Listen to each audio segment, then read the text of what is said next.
Bueno, quiero poner un vídeo para empezar de una película que tuvo su éxito allá en los 90. ¿Quién vio La lista de Schindler? Una película ciertamente dura, ¿verdad? Antes de ponerla, esperen un segundo que explique para aquellas personas que hace mucho tiempo que la vieron y quizá no se acuerdan de los detalles. Vamos a ver una escena, es una de las escenas finales, donde Oskar Schindler, que fue un empresario, que él fue un mujeriego, fue un hombre que ganó mucho dinero, pero él en la crisis del genocidio judío, él entendió que con sus recursos, con su dinero, él podía ayudar a aquellos judíos, o al menos a un grupo de judíos.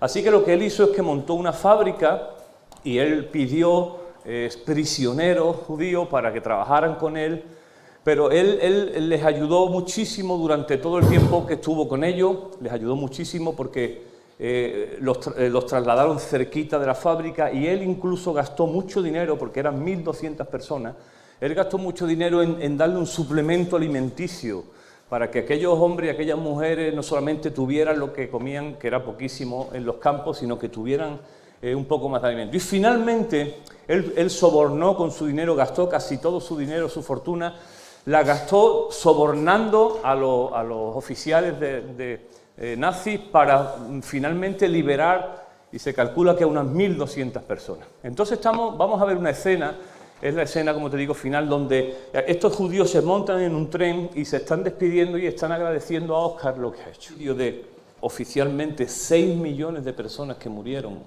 extraoficialmente se habla del doble, que son 1.100, 1.200 personas. Entonces el concepto de lo poco, de lo mucho, de lo suficiente, es un término que no es absoluto, sino que va en función de muchas cosas. Porque para 11 millones de personas, posiblemente 1.100 es poco. Pero en aquellos días también hubo muchas personas que no salvaron a ni un solo judío. Hubo mucha gente que miró para otro lado. Sin embargo, fíjate, para un hecho como este es poco, pero ante lo que otros no hicieron, 1.100 personas es mucho. Entonces el concepto de lo mucho y lo poco es relativo. Y es lo que quiero que podamos hablar y profundizar en esta mañana. Por eso la palabra la he titulado Fieles en lo poco. Y hay una parábola que el Señor Jesús trajo hablando de eso, de lo poco y de lo mucho. Y me gustaría que pudiéramos profundizar en esta mañana, sacáramos algunas conclusiones y nos sirvieran para analizar nuestras vidas y ver si es suficiente, si es mucho, si es poco, lo que nosotros estamos haciendo también en nuestra responsabilidad como cristianos. Podamos decir, pues yo creo que es poco. Algunos dirán, yo creo que es demasiado lo que estoy dando. Y otros dirán, no estoy dando nada. No estoy dando nada. Acompáñame, por favor, a Mateo 25, 14. Es un texto muy conocido, la parábola de los talentos, ¿vale? Que el Señor cita en un contexto muy interesante, ya lo prediqué una vez. En Mateo 24 habla de los últimos tiempos y Mateo 25 nos da la referencia de cómo vivir en esa espera, en esos últimos tiempos, porque el Señor le pregunta, bueno, ¿cuándo sucederán todas estas cosas? Y el Señor les responde, solo el Padre tiene la fecha de la vuelta de Jesús, solo el Padre lo sabe. Pero mientras viene el Padre, el creyente no puede vivir en una nube pasando de todo. Y Mateo 25 nos describe, a través de las parábolas de la Virgen, las parábolas y la parábola que quiero compartirte también, de cómo el creyente debe estar en una espera activa. El creyente no está simplemente esperando que venga viviendo su vida, tiene una responsabilidad ante el mundo, ante Dios y ante el mundo. Y es lo que vamos a desgranar en esta mañana con la ayuda del Señor para que podamos radiografiar nuestras vidas. Esa es la expresión que quiero usar. Que esta palabra sea como una radiografía o una ecografía de estas pruebas nuevas que hay, que se ve todo por dentro, ¿verdad? Qué pena que no existe una prueba que se vea nuestras ideas, ¿no? O nuestras intenciones. No existe todavía un aparato que te lea los pensamientos, sino muchos de nosotros creo que nos negaríamos a pasar por ese aparato, por lo menos yo. Mateo 25:14 dice, porque el reino de los cielos, está comparando el reino de los cielos, es como un hombre que yéndose lejos llamó a su siervo y les entregó sus bienes, ¿de acuerdo? Así que Jesús lo que hace muchas veces en su ministerio, la manera en que él traía de enseñar es una manera que tiene que ver con la forma oriental, donde se usan imágenes, se usan cosas cercanas para que nosotros podamos asociarlas a la enseñanza. De tal forma que Jesús siempre tomaba cosas naturales, la ley de la siembra, la cosecha, hablaba de un montón de términos, el pan, el agua, para que finalmente eso se tradujera a una importancia en lo espiritual, a una enseñanza en lo espiritual. Y Jesús de nuevo está haciendo eso, está tomando un cuento, entre comillas, una parábola, pero realmente no es para que digamos, ¡ay, qué bonito cuento!, como los que le contábamos a nuestros hijos. No, sino para que lo apliquemos y entendamos cuál es finalmente esa enseñanza que esconde, ¿verdad? Y Jesús compara el reino de los cielos a un hombre que yéndose lejos llamó a su siervo y les entregó sus bienes. Se fue para volver, se fue con un pasaje de ida y de vuelta. Él se marchó, este siervo, y les encargó este hombre les encargó a sus siervos una responsabilidad y los dotó de recursos para que pudieran hacer esa responsabilidad. Por tanto, ya empezamos a entender que número uno, había un trabajo que hacer y número dos, este hombre proveyó de los recursos para que se pudieran hacer. Dice que a uno le dio 5 talentos, eso era una moneda, ¿verdad? A otro 2, a otro 2 y a otro 1, a cada uno conforme a su capacidad. ¿Su capacidad de qué?, me pregunto yo. Conforme a su capacidad, dice que el Señor le dio a uno 5, creyó que esos 5 eran suficientes y eran los apropiados, pero a otro le dio 2, creyendo que con 2 puede administrarlo, y a uno le dio 1. Él no hizo una distinción entre las personas, simplemente hubo una distinción de responsabilidades. Así que dice que el que había recibido 5 talentos, 5 monedas de plata, lo que quiera, como quiera nombrarlo, fue y negoció con ellos y ganó otros 5 talentos. Asimismo, el que había recibido 2 ganó también otros 2, pero el que había recibido 1 fue, cavó en la tierra, escondió el dinero de su señor, no su dinero, lo escondió. Después de mucho tiempo vino el señor de aquellos siervos y arregló cuenta con ellos. Y llegando el que había recibido 5 talentos, le trajo otros 5 talentos, diciendo, Señor, 5 talentos me entregaste, he aquí que he ganado otros 5 talentos sobre ellos. Y su señor le dijo, bien, buen siervo y fiel, sobre poco has sido fiel, sobre mucho te pondré. Entra en el gozo de tu señor. Llegando también el que había recibido 2 talentos, lo mismo. Señor, 2 talentos me entregaste, aquí tienes, los 2 que me diste, pero espera, que tengo otros 2 más. Y el Señor le dijo, buen siervo fiel, fíjate la misma frase, sobre poco has sido fiel. La misma frase, ven y entra en el gozo de tu Señor. Y es interesante que el Señor aquí no estaba cuantificando, sino que realmente estaba viendo si con aquello se había producido, si aquello que Dios le había dado a aquellos hombres había producido un fruto.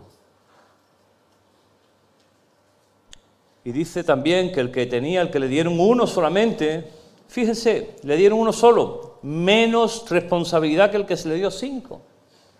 Hubiera sido, entre comillas, más fácil, hubiera sido, entre comillas, algo no tan complicado como tener que administrar 5. Si no, pregúntale a una persona que tiene mucho dinero, te dirá que es un lío. 2 impuestos, Hacienda, ¿dónde meto el dinero ahora? Que si lo meto aquí, que si lo saco aquí. Nosotros con nuestras economías de andar por casa, pues como siempre estamos el día 10, estamos ya en números rojos, entonces cobramos el 1 y el 10, tampoco nuestra administración no es muy complicada. Pero cuando una persona tiene muchos recursos, administrar esos recursos para que no se pierdan, sino que se multipliquen y produzcan, es sumamente difícil. Aquí entre nosotros y algunos empresarios que estáis trabajando y estáis intentando salir adelante y qué difícil, ¿no? Nosotros mismos con la cafetería que estamos luchando ahí, y es súper difícil intentar administrar para que produzca, porque la administración, la producción, escúchame, la producción requiere un esfuerzo. No es una lotería que usted mete 5 y le van a tocar otros 5. La producción siempre, la multiplicación siempre, siempre en lo natural y en lo espiritual requiere de un esfuerzo, requiere de una intencionalidad. Por eso este otro cogió, qué interesante el talento, dice que lo escondió en la tierra en un intento que aquello germinara solo. En un intento no solo de no producir, de olvidarse, sino que él pensaría, si lo meto en la tierra a lo mejor esto crece. Yo lo he intentado con los billetes de 50 y no crece, hermano. Yo cada día los riego y todo, vino las hojas, a ver si sale en vez de una hoja un billete, no funciona. El día que lo intente lo compartiré con el mundo. Pero no produce algo que no se mueve. En lo natural, pero también así es en lo espiritual. Entonces dice que el Señor le dice, mira, tú sabías yo quién era. No, por tanto, no puedes hacer caso omiso, o sea, no puedes justificarte de que no conocía que lo que yo te di era para que lo pusieras en marcha. No tiene una justificación. Señor, es que tú me lo dio, pero yo no sabía para qué era. Yo lo eché ahí bajo tierra, digo, anda, a ver si eso... Yo no lo sabía. Y le dice el Señor, no, tú sabías que yo era un hombre que recojo donde no siembro. Tú sabías que yo te lo di, como le di a los otros, para que produciera. No has sido fiel en lo poco. Los 3 casos eran poco. El de 5, el de 2 y el de 1. A los 3 el Señor lo llama poco. Qué interesante. Y ahora veremos eso. Claro, poco comparado con qué. Ahí está la clave del poco y mucho.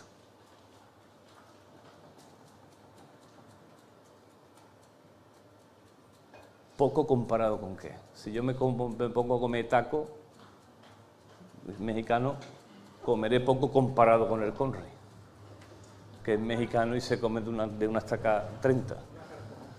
Poco comparado con qué. Te debía una, ¿te acuerdas? No ha sido intencionado. Muy bien, entonces dice que le dijo, mira, siervo negligente y malo, porque tú sabías que yo recojo donde no esparcí. Por tanto, deberías haber hecho lo mínimo. Qué interesante. Dice, lo mínimo, la ley del mínimo esfuerzo. Dar el dinero a los bancos y que generara simplemente eso. No te pedí más. Lo mínimo, lo básico. Fíjate, el Señor dice que yo no te pedí ni siquiera que tú ahora con ese tuviera que ir a vender. No, lo fundamental, lo bajo, lo menos. El dinero en vez de meterlo en la lo hubieras metido en el banco. Y ya hubiera generado y ya te podía haber dicho, entra, siervo fiel, porque sobre lo poquísimo que te di, fuiste fiel, entra y gózate.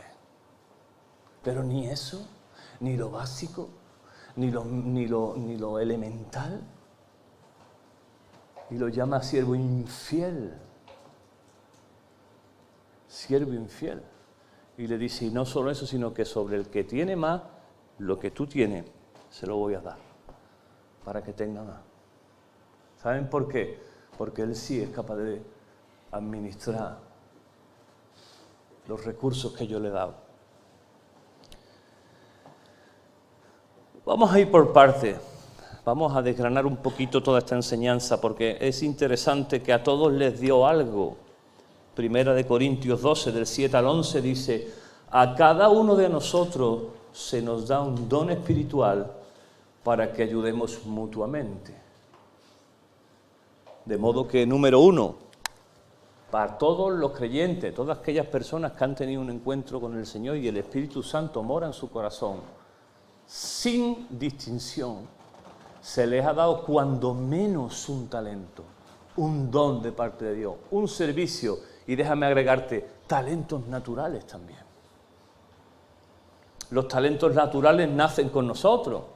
Hay gente que es muy mañosa porque su papá tiene esto y hay como un... Paco, que ha estado en casa esta semana ayudándonos con un tema de una obra, lo mismo te ponía enchufe que ponía la fontanería, y yo me di cuenta que Paco en sus manos tiene un talento, porque él sabe producir con sus manos, ¿verdad? Son talentos naturales, pero la palabra habla también de que hay dones espirituales que Dios da sobre su iglesia, a todos los creyentes. Ah, no, nada más a los que se suben al púlpito, ah, no, a los elegidos, no, todos los creyentes tenemos dones. Dones de servicio, dones de palabra, dones de discernimiento, don de sanidad también. Nosotros creemos que los dones siguen vigentes. Dios da dones a su iglesia, regalos, herramientas, dice, para la ayuda mutua. Número 2, nuestros recursos, nuestros talentos. Lo que Dios ha dado para nosotros, dice la palabra, que es para ayuda, no es para nosotros. Ningún árbol se come su fruto. El árbol va a dar su fruto para que alguien llegue, lo agarre y se lo coma. Y en el ciclo de la vida, eso hay un riego que viene del cielo, hay una sustancia, y el árbol simplemente se preocupa por dar fruto, para que otros lleguen y lo disfruten. Por eso dice, nos ha dado don y talento, pero para ponerlos en marcha. Para ponerlos en marcha. Número 2. A cada cual se le dio conforme a su capacidad de administración. Te pregunto, ¿cuál sería tu poco? A cada uno se nos ha dado conforme a aquello que seremos capaces de administrar y de producir. Por tanto, número 2, no hay una justificación al decir es que lo que me diste me sobrepasó y yo no fui capaz de administrarlo. Fíjate, a Moisés se le dio la capacidad de ser un patriarca, el libertador de todo un pueblo. Y comienza su historia qué interesante, la historia de Moisés comienza siendo un prosélito que tiene que huir porque se carga a un tipo, pero es que sigue la historia y tiene un encuentro con el Señor y él mismo se reconoce incapaz. Dice, si yo no sé ni hablar, por favor ponme a uno y el Señor, no eres tú, no, pero es que yo no sé ni hablar, yo soy torpe. Algunos dicen que era tartamudo, otros dicen que da igual, no importa. Pero fíjate, comienza que Dios le da un plan para rescatar un pueblo, miles de personas, le da la ley, un hombre que se reconocía a sí mismo incapaz de hablar. Pero Dios veía algo diferente y veía en Moisés un hombre fiel y un hombre con un corazón apasionado. Y eso fue más que suficiente para darle la misión y los dones. Termina la historia de Moisés diciendo que no había un hombre sobre la tierra con más paz en su corazón, más. Pero a Samá, esta es una historia muy interesante, creo que Juanito lo predicó en una ocasión. Hay un texto en 2 de Samuel 23:11, que no vamos ahí, que describe a los valientes de David. Los valientes de David era una saga de hombres duros, gente que dio la cara, como se dice ahora, por David. Y fíjate, si fueron gente de arrojo que la Biblia reconoce sus nombres y han quedado ahí para la posteridad, para que nosotros podamos decir qué bueno, ¿no? Y había un tal Samá, y entonces cuando está describiendo a los valientes de David, describe alguna gesta. Y dice que Samá se posicionó en un sembrado de lentejas cuando venían los filisteos y él solo fue capaz de combatir. Dios lo ayudó obviamente y los echó y defendió un campo de lentejas. Las lentejas se le dice el caviar de los pobres. Yo voy a un sitio y veo el menú de lentejas y del tirón busco otra cosa. Yo no sé qué le gustan las lentejas, ¿verdad? Yo no sé qué inventar las lentejas, porque es que yo no le encuentro una gracia a las lentejas. Y aparte de cocerlas, dígame usted, no una ensalada de lentejas. ¿Qué le gusta eso, hombre? ¿Una ensalada de lentejas? ¿Una ensalada de lentejas de verdad te come? Bueno, Pero fíjate, Dios le encomendó su poco. ¿Y sabe cuál era su poco? Un campo de lentejas que posiblemente no tuviera un valor monetario. No estaba defendiendo un cultivo de millones, estaba defendiendo un cultivo que valía muy poco, pero era su poco. Era su poco, era su responsabilidad, y Samá la defendió con su vida. Que no murió, me refirió que expuso su vida. Y a cada uno de nosotros nos va a dar. El gadareno, cuando es liberado por el Señor Jesús, los libera. Y aquel gadareno, que era un endemoniado, que lo tenían atado con cadenas porque no podía resistir, dice que se autolesionaba, vivía en los sepulcros, en las afueras de la ciudad. Era un hombre que estaba poseído por cientos de demonios, y Jesús se baja de la barca, el gadareno viene para atacarlo y se para allí, se tira al suelo y el Señor lo libera. Y dice que lo visten. La Biblia no dice que lo visten, pero cuando vienen los hombres dice que lo vieron ya vestido, porque estaba desnudo. Y aquel gadareno dice: déjame que te siga, que yo me voy contigo, Jesús. Y le dice el Señor: tu poco a partir de ahora es tu familia. Vete a los tuyos, a los de tu casa, y dile cuán bueno ha sido el Señor contigo. Ese es tu poco. Pero a los discípulos les dice: vuestro poco es Samaria, o sea, Jerusalén, Samaria, Judea y el resto del mundo. Id a las naciones. Ese era su poco, ha dicho algo. Pero fíjate, a cada uno le da su poco. ¿Cuál será tu poco? Porque el mío ahora mismo, parte de mi poco tiene que ver con mi familia y tiene que ver con mi responsabilidad en la iglesia. Pero a lo mejor tu poco es tu casa. A lo mejor tu poco es tu hijo, tu hija. A lo mejor tu poco es tu empresa que tienes que sacar adelante. ¿Cuál es tu poco en el que Dios está reclamando que seas fiel? Así que por eso el término del poco mucho es muy relativo, aunque ahora veremos comparado con qué. Número 3, a todos se les requirió una rentabilidad. A todos se les dio un trabajo, se les dio el trabajo, pero con ello los recursos y la misión completo. No simplemente se les dijo: bueno, yo lo tenía, haced lo que podáis con él. No. El Señor les dio un trabajo que hacer con ellos, una responsabilidad. Pero en esto es interesante porque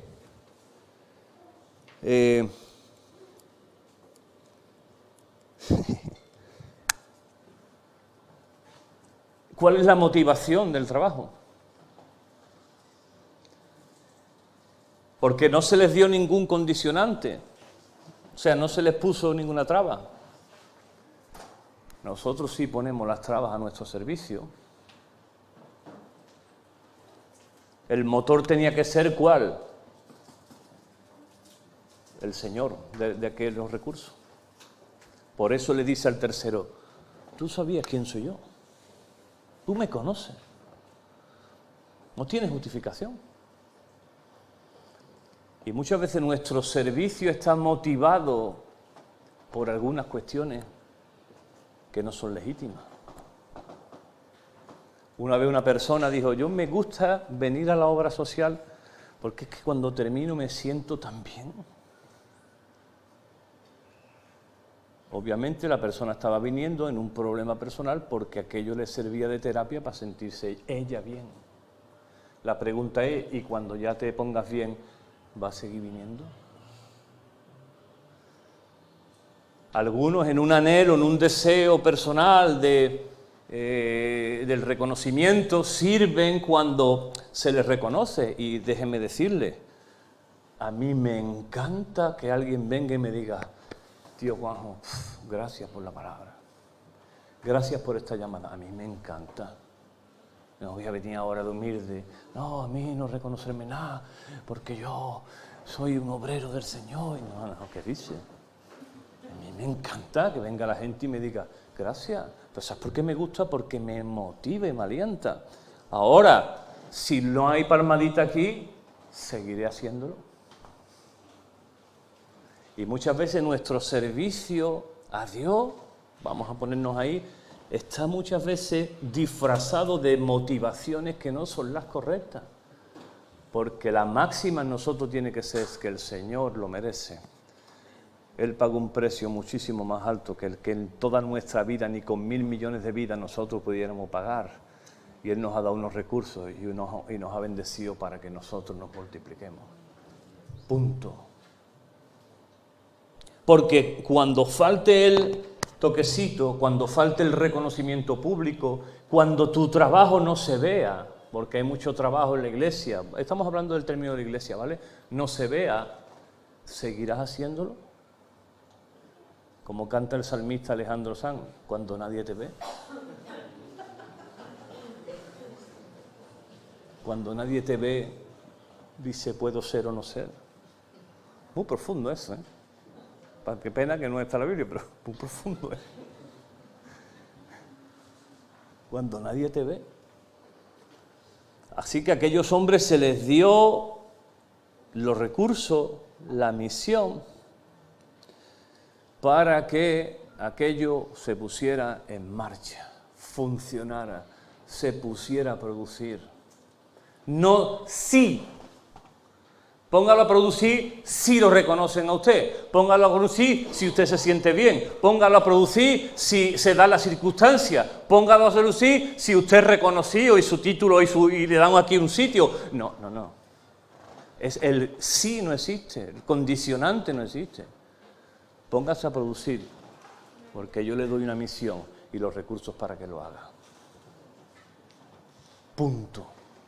¿Por qué? Porque si ese servicio está condicionado, esto es como un matrimonio.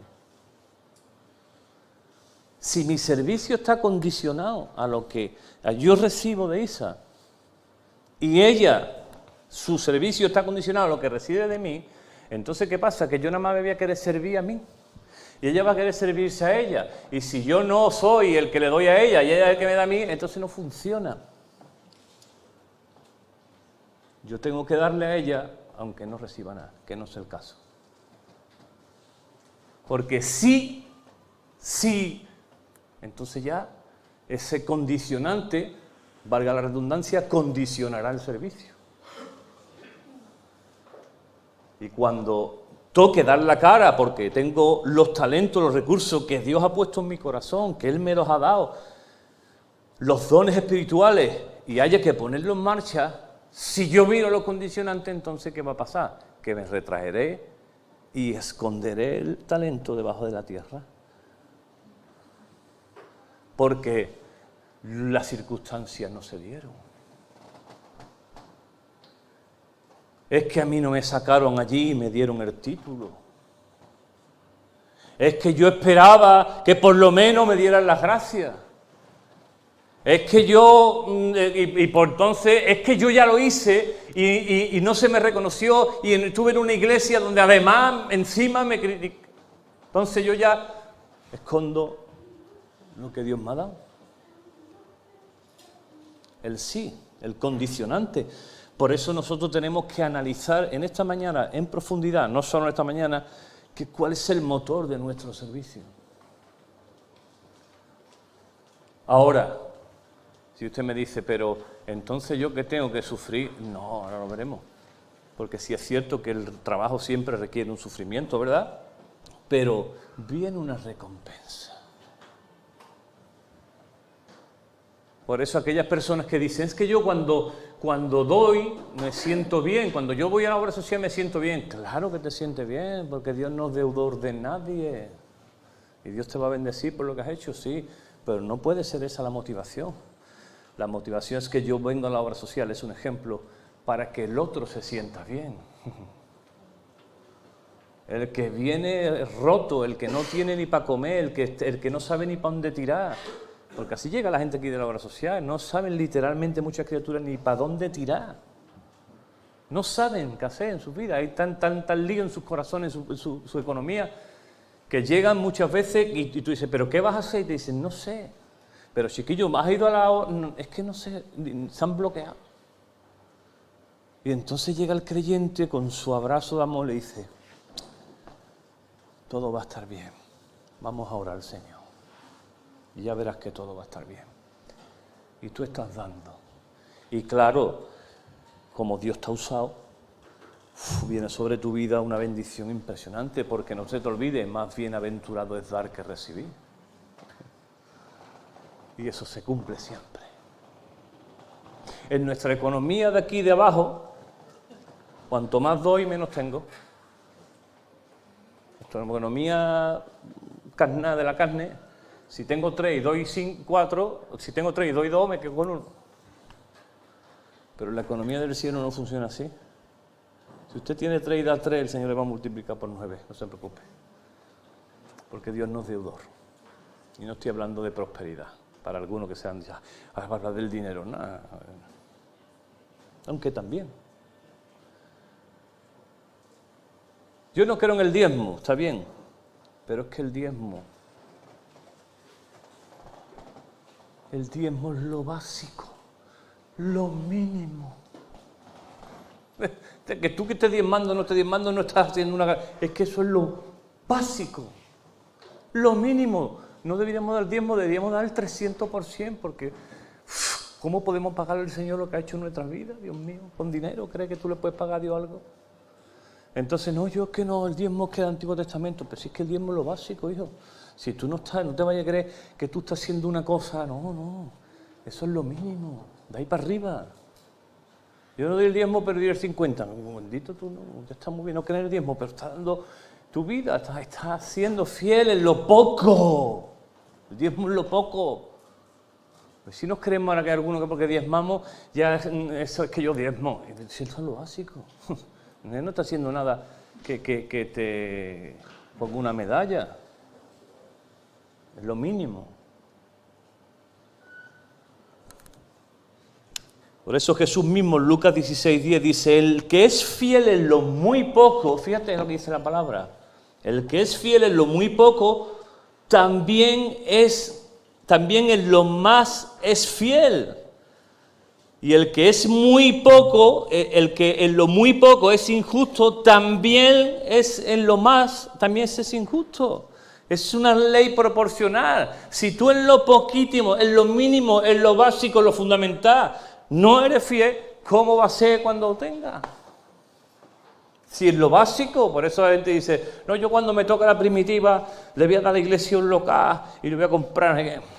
Pero si no, si es lo poco, no paga ni... No es verdad. La ley funciona en lo poco. Cuando uno es fiel en lo poquito que Dios nos da, ahí se multiplica. Ahí es cuando estamos siendo fieles. Y luego vendrá lo grande. Luego vendrá lo grande. Y el Señor dice, no, es que no. Es que si en lo fiel, en lo poco no eres fiel, en lo grande menos. Imposible. No es posible.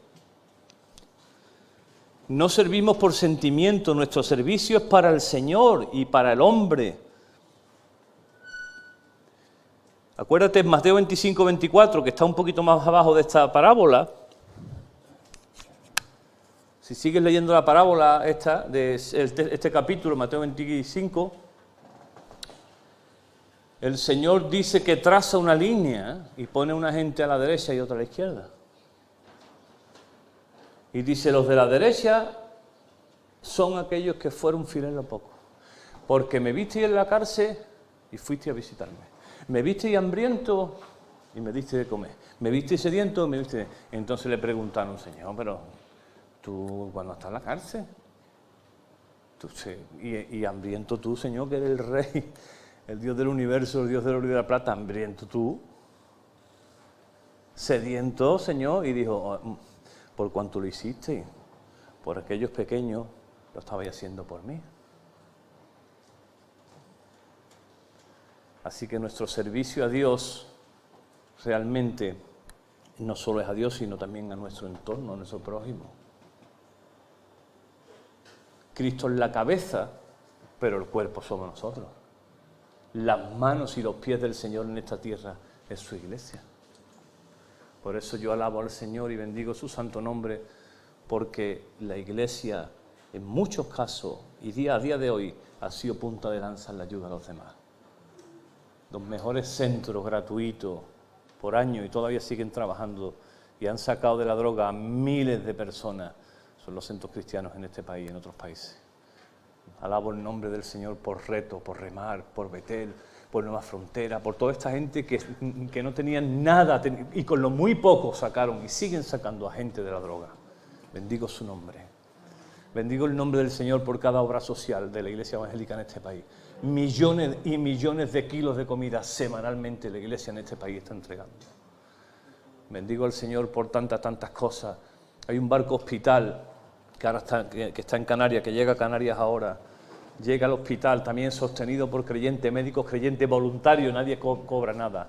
El mayor hospital, el Global Mercy, el mayor hospital no militar del mundo es un barco. ¿Y sabe qué hacen? Que llegan a los sitios de necesidad. Y van allí, se bajan, que allí fíjate qué acceso tienen a la medicina. Y quitan tumores, sanan, suben al barco a los niños sanan, y se pegan 3 meses, 6 meses en una zona y miles de personas son sanadas. ¿Por qué? Porque la Iglesia ha entendido que por cuanto lo hacen por ellos, lo están haciendo por el Señor. A Él sea la gloria. A Él sea la gloria, hermano. Bendito sea el Señor. Bendito sea el Señor que el día que venga por nosotros nos coja con las manos en el arado y no con las manos en el Facebook.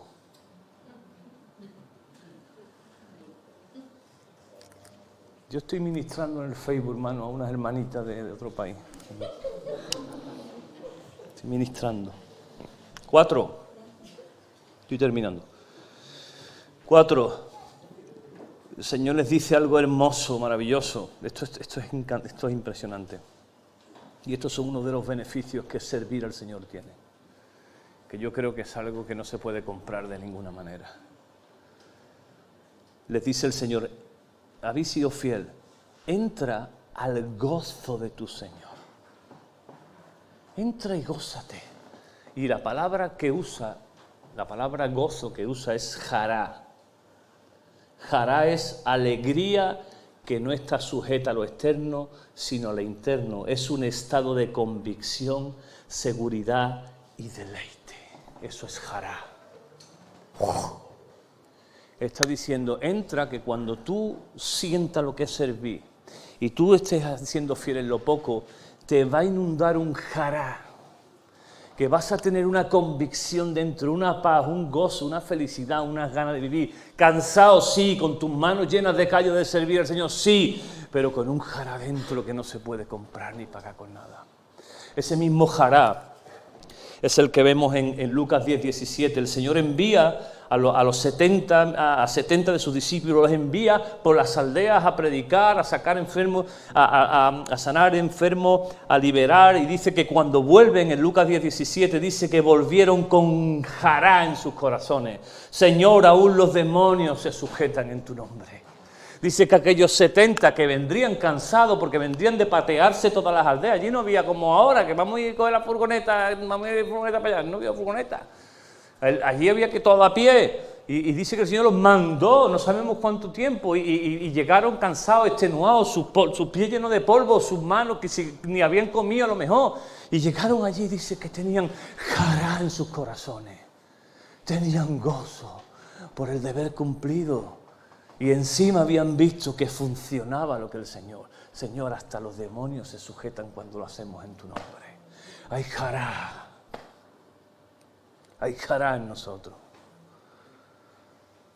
Entra en el gozo de tu Señor.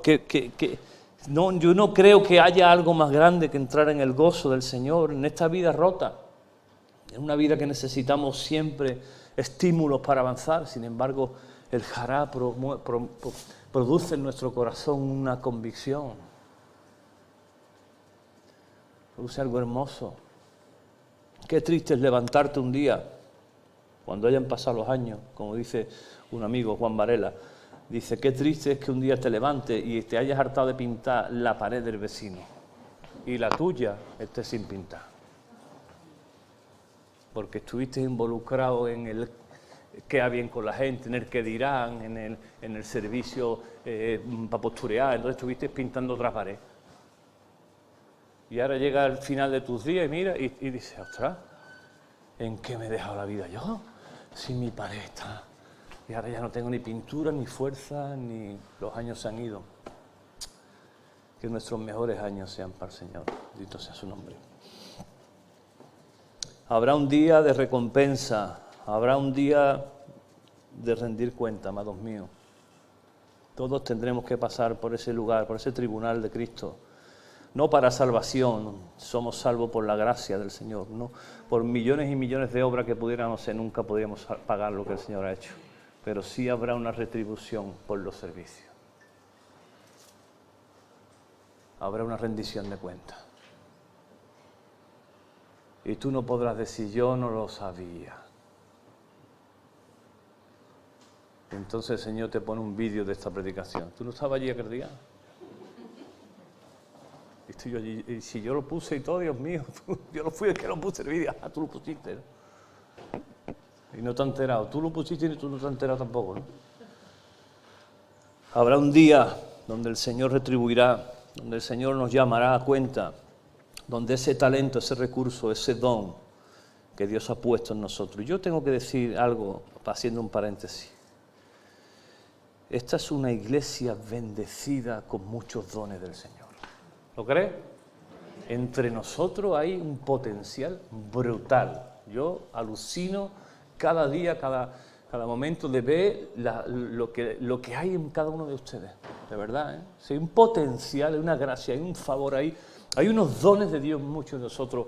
Algunos los están poniendo en práctica, están funcionando, pero desgraciadamente algunos los están enterrando. Por temor, por cansancio, algunos quieren vivir todavía de los réditos del pasado.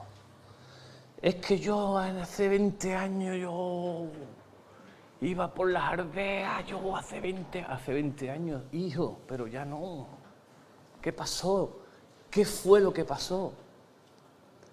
Para que no sigas poniendo en juego, en marcha todo lo que Dios te ha dado, que es mucho. ¿Comparado con qué? Ajá. Algunos dirán, yo es que estoy ya que no doy para más. ¿Comparado con qué? Porque si de sacrificio, de entrega, de servicio, de pasión tenemos que hablar, entonces tenemos que ir al sumum, que es a mi Señor Jesucristo. Comparado con Él, ¿tú crees que lo nuestro es mucho o es poco? Es nada. Nada, hermano mío, comparado con la obra de Cristo. Filipenses 2, y Pablo lo describe. ¿Hay algún estímulo en pertenecer a Cristo? ¿Merece la pena?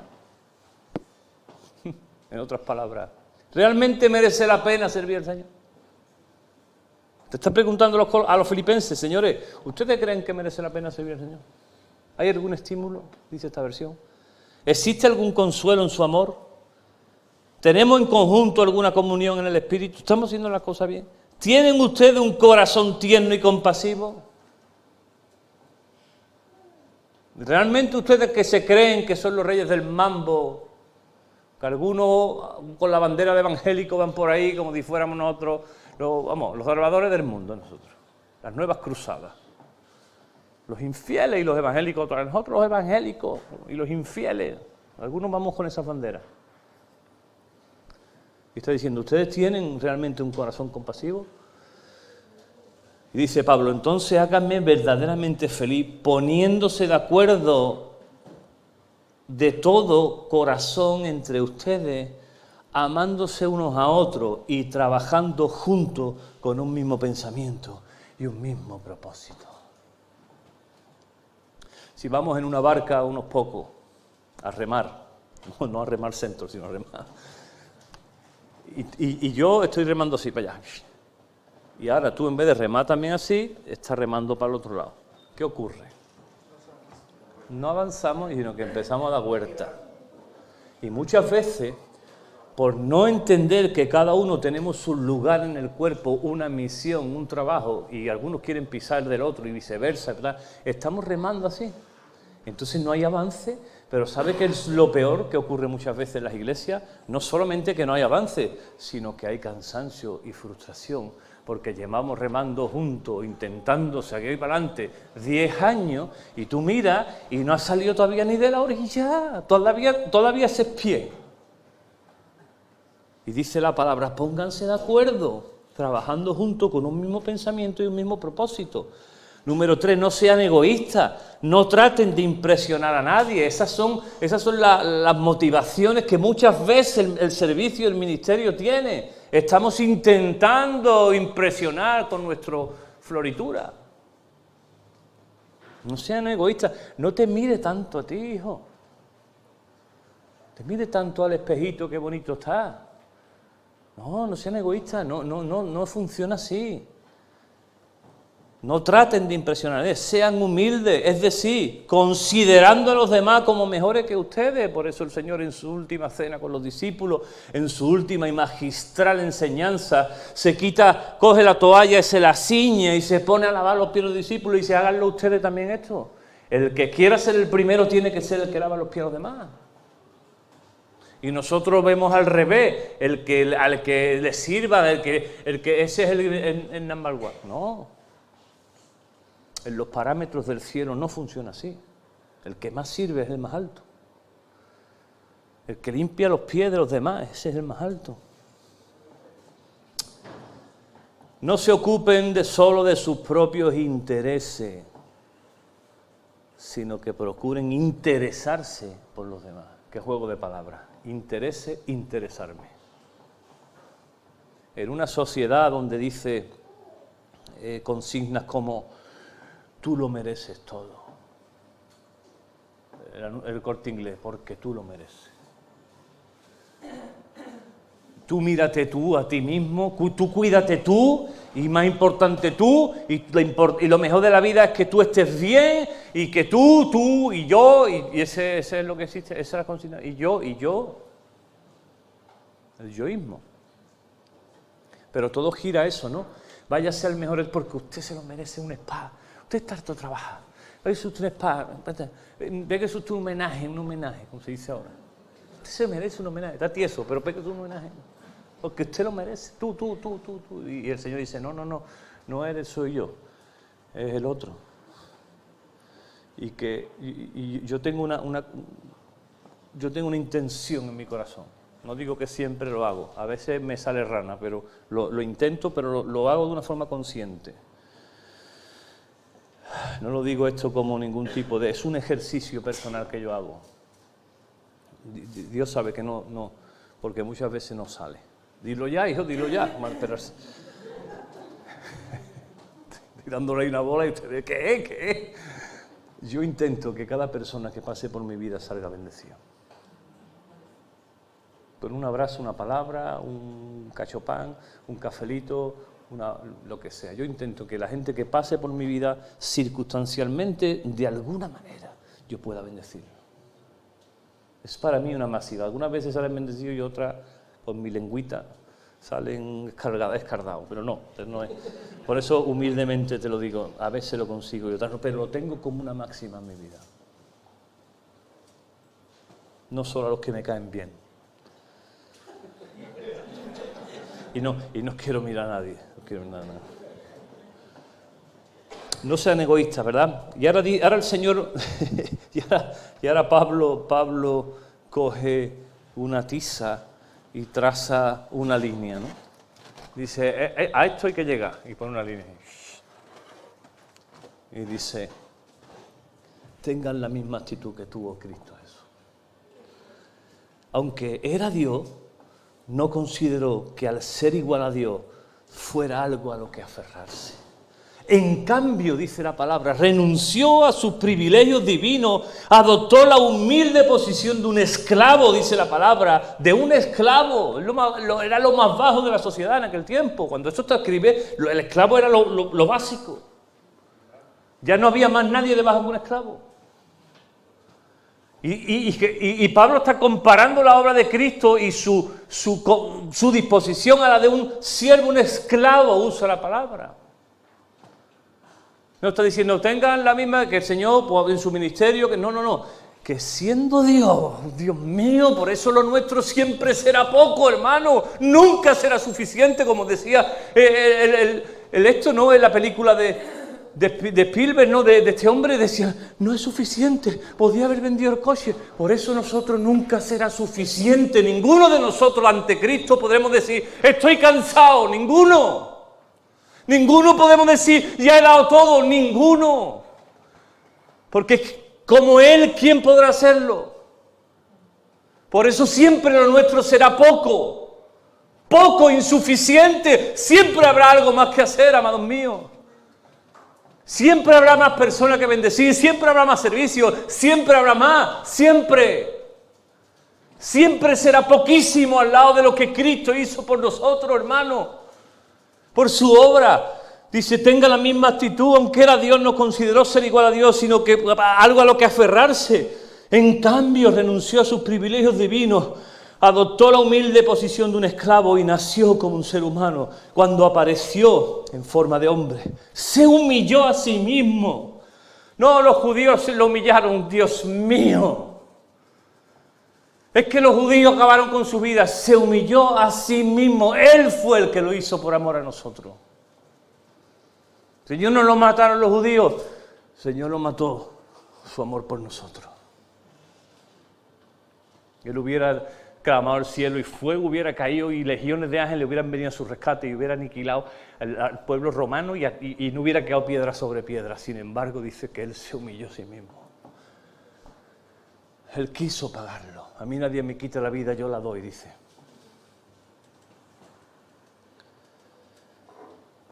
Apareció en forma de hombre, se humilló a sí mismo en obediencia a Dios y murió en una cruz como morían los criminales. Por lo tanto, Dios dice que lo elevó al máximo lugar de honor y le dio un nombre, el nombre de Jesucristo, que está por encima de otro nombre, para que en el nombre de Jesús se doble toda rodilla en el cielo y en la tierra y debajo de la tierra, y toda lengua declare que Jesucristo es el Señor, para gloria de Dios el Padre. Por eso,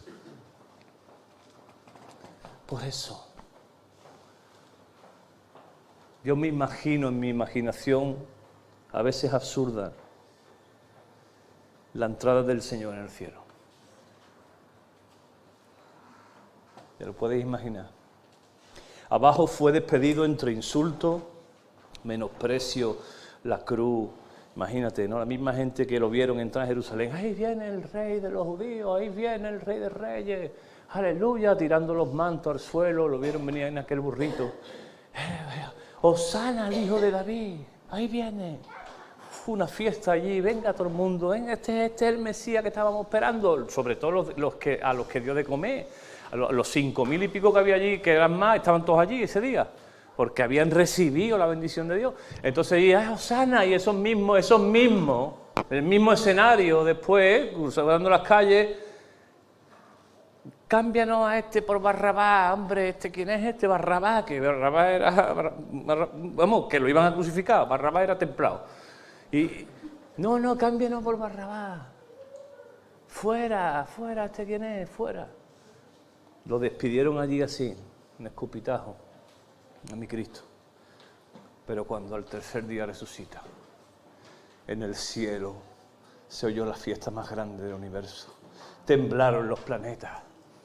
Miles, millones de ángeles se postraron y dijeron, uff, ha vencido. En ese consumado es, la tierra tembló. Y el Señor fue recibido con grandes vítores en el cielo, diciendo, el que bajó como un cordero, aquí viene el león, el león que salva, el poderoso de Israel. ¿Te imaginas cómo fue recibido en el cielo el Señor? ¿Por qué? Porque entendió que su poco, que éramos nosotros, para Él era todo. Porque nosotros que valíamos para que Él diera al cielo lo que quisiéramos, nosotros fuimos su poco. Y el Señor le dijo, sobre lo poco, esta gente no, lo poco, entra, has vencido. Queridos amigos, dice Pablo, sigue diciendo en la carta, y ahora Pablo, es brutal lo que dice en este lado, como dice el yono, potente. Ahora no se lo digo yo, ¿no? Queridos amigos, siempre siguieron mis instrucciones, estamos siguiendo el texto de Filipenses, cuando estaba con ustedes, y ahora que estoy lejos, es aún más importante que lo hagan.